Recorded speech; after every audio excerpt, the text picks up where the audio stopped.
Fermez les yeux. Qu'est-ce que vous voyez? Des taches, des points colorés qui bougent peut-être. C'est ce qu'on appelle du phosphène. Et c'est du bruit biologique. C'est juste votre rétine qui s'ennuie. Et si vous pensez que c'est ça la lumière divine, vous vous trompez complètement.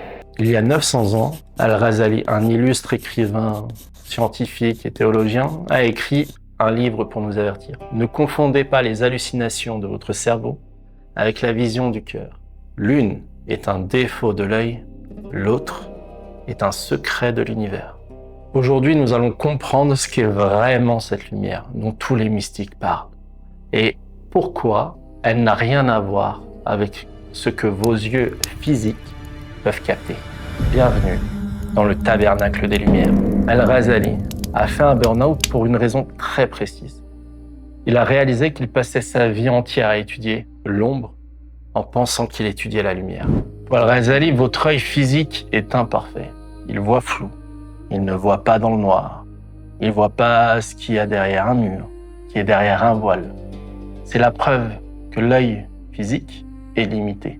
C'est une sorte de poussière sur un objectif. Ghazali, lui, cherchait autre chose. Il cherchait une lumière qui ne vient pas uniquement du soleil. Une lumière qui ne vient pas du cerveau. Une lumière qui est vivante. Et c'est là qu'il faut être très très précis.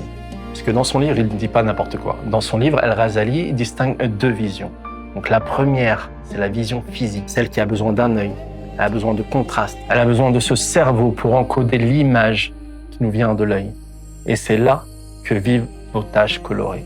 La deuxième, c'est la vision du cœur. Imaginez que vous êtes un poisson dans l'eau. Vous voyez les algues, les rochers, les autres poissons. Mais est-ce que vous voyez l'eau? Non. L'eau est tellement partout que vous ne la voyez plus. Et Al-Ghazali dit, Dieu c'est à l'exemple de cette eau. Sa lumière, elle est si évidente, si omniprésente, qu'elle nous devient comme invisible par excès de clarté. C'est comme si nous étions aveuglés par la lumière elle-même. Et c'est ici qu'on doit parler des voies pratiques, comme la voie Karkaria. On entend souvent des critiques dire « ferme les yeux pour imaginer de la lumière », des phosphènes, des esprits sataniques.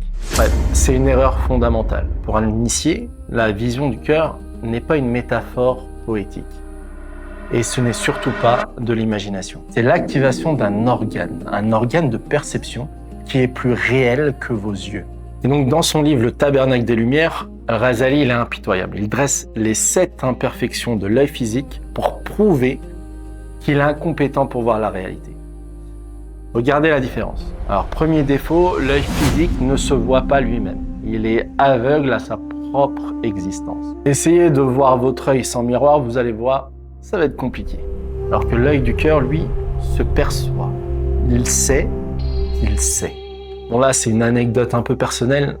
Lorsque j'ai vu la première fois la lumière, il y a de cela 12 ans, elle s'est manifestée sous forme d'œil. C'était un œil lumineux, 2 arcs qui formaient un œil lumineux, comme si pour me montrer, me dire, en faisant corrélation à ce premier défaut de l'œil physique, je me vois moi-même. Deuxième défaut, c'est que l'œil physique ne voit pas ce qui est trop loin ni ce qui est trop proche. Mettez votre doigt sur votre pupille et vous ne le voyez plus. Faut pas que je me fasse mal non plus. Troisième défaut, l'œil physique ne voit pas l'infini. Il est bloqué par les murs, par la distance, par les voiles. On ne voit pas ce qu'il y a derrière le mur. Alors que l'œil du cœur, lui, il traverse le royaume des cieux. On appelle Malakut. Pour lui, le proche et le lointain n'existent pas. Il peut monter au trône du divin en un clin d'œil. Quatrième défaut, l'œil physique ne voit que la surface des choses, le moule, l'enveloppe, alors que l'œil du cœur, lui, pénètre à l'intérieur. Il voit le secret, la raison d'être, l'âme de l'objet. Cinquième défaut, l'œil physique ne voit qu'une infime partie de la réalité. Les couleurs, les formes, il est limité à son spectre. Il ne voit ni les sons, ni les odeurs, ni les émotions, ni la volonté. Alors que l'œil du cœur, lui, embrasse la totalité. Et quand je dis la totalité, c'est vraiment la totalité. Le 6e défaut, lui, il s'agit de ce qu'on a déjà parlé, de l'infini. Il ne voit que des corps limités. Alors que l'œil du cœur, lui, conçoit l'illimité, les mathématiques, l'éternité. Dans ce cadre-là, Ghazali parle par exemple de ce qu'on appelle les suites mathématiques, où elles vont jusqu'à l'infini. À un moment donné, on n'arrive plus à concevoir les prochaines étapes. Et l'œil du cœur, lui, arrive à concevoir de manière totale cette suite illimitée. Et enfin, 7e défaut, l'œil physique se trompe constamment. Il voit le soleil comme un petit bouclier plat alors qu'il est 100 fois plus grand que la Terre. Il voit les étoiles comme des petites pièces de monnaie immobiles. Alors que l'œil du cœur, lui, corrige cette erreur et voit les dimensions réelles. Il voit l'immensité de l'univers dans sa perfection. Le verdict de Razali est sans appel. Si l'œil physique se trompe autant, comment pouvons-nous lui faire confiance pour voir le divin? C'est impossible. Il n'est lumière que par métaphore. C'est là que c'est incroyable. Il nous dit que la lumière qu'on appelle une lumière métaphorique, la lumière divine, qu'on conçoit comme métaphorique, en réalité, l'œil est cette métaphore. L'œil est une métaphore car il est incapable de faire que l'œil du cœur, ce que cette réelle lumière est capable de faire. Face à l'œil du cœur, il n'est que ténèbres.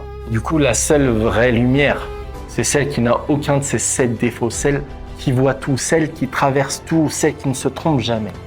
C'est cette lumière-là que les initiés cherchent à dévoiler. Donc quand les Karkari parlent de voir la lumière, ils ne parlent pas d'un phénomène rétinien instable, ils parlent de sortir de la caverne. Et Razali explique que l'œil physique voit l'enveloppe, le corps, alors que l'œil du cœur voit l'esprit. La différence technique est radicale. L'imagination, les phosphènes, tout ça c'est du bruit biologique. La lumière divine est la substance même de la conscience. Et ce n'est pas votre cerveau qui crée une image, c'est votre cœur qui se réveille et qui accède enfin à la réalité suprasensible. Alors tant que vous cherchez avec vos 2 yeux de chair, vous êtes bloqué dans le monde des ombres. Razali nous dit, ce monde physique est le niveau le plus bas de lumière. La vraie question n'est pas qu'est-ce que je regarde, qu'est-ce que je vois, mais avec quoi je regarde. Donc si vous regardez par l'œil extérieur, vous voyez un monde qui meurt. Et si vous ouvrez l'œil du cœur, vous voyez ce qui demeure. Mais attention, il y a un piège. Razali lui-même a mis 10 ans d'errance pour polir son cœur. Alors pourquoi?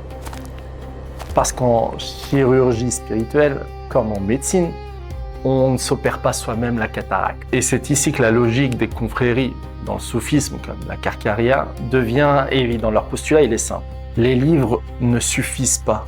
Il faut goûter. Si les textes soufis sont des cartes au trésor, il faut encore posséder cette clé, la clé pour ouvrir le coffre. Et c'est ce qu'on appelle la transmission, le madad. L'idée est fascinante. Sans une connexion à une chaîne de lumière vivante, le miroir restera techniquement voilé. On peut intellectualiser la lumière pendant des siècles, mais selon cette tradition, pour que l'œil du cœur s'ouvre réellement, il ne faut pas juste apprendre, il ne faut pas juste lire, il ne faut pas juste connaître, il faut goûter cette connaissance et c'est là que la flamme peut s'allumer. Razali a fini par comprendre que la lumière ne s'apprend pas par cœur, elle se goûte par le cœur. Tout périt sauf sa face. Ce qui veut dire que la seule chose réelle dans cette pièce, c'est la flamme, pas vous, pas nous. Et c'est là tout le vertige, tant qu'on ne l'a pas goûté. On ne fait que deviner la chaleur du feu en regardant une peinture de flamme.